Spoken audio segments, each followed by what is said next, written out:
माझं नाव भरत धोंडू जाधव, राहणार किल्लाव, वाडा तालुका. मी रिलायन्स कंपनीमध्ये आरोग्य सल्लागार म्हणून काम करतो, योगेश शेने सरांच्या टीम मध्ये.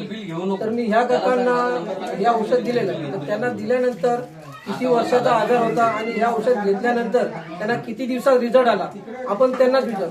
नमस्कार काका, तुमचं पहिले मला नाव सांगा. अनंत वामन भुसारा. अनंत वामन भुसारा, राहणार नाकारपाड, तालुका वाडा. तुम्हाला किती वर्षापासून म्हणजे काय आजार होता? मूळ व्याधाचा त्रास होता. मूळ व्याधाचा त्रास होता. अजून दुसरा काय त्रास होता? मूळ व्याधाचं म्हणजे एकदम रक्तासारखं यायचं. 15 दिवसात माझे कव्हर झाले. बरं, तर तुम्ही या आजार हा किती वर्षापासून होता तुम्हाला? असेल 1 वर्ष. एक वर्षाचा पासून आजार होता. आणि या औषध घेतल्यापासून तुम्हाला किती दिवसाला रिझल्ट आला त्याचा? 15 दिवसात आला. 15 दिवसात. म्हणजे रक्त यायचं ते कमी झाले. बरं, बघा असा खूप जबरदस्त असा रिझल्ट आहे. आणि हे कसं आहे, तुम्हाला जसा जर रिझल्ट आला तर इतर लोकांनी घेतला पाहिजे का नाही घेतला पाहिजे? बरं, बघा या काकाने 1 वर्षभरापासून मूळ व्याधाचा खूप त्रास होता. त्यांना अगदी 15 दिवसातच त्याचा रिझल्ट आला आणि खूप जबरदस्त. धन्यवाद.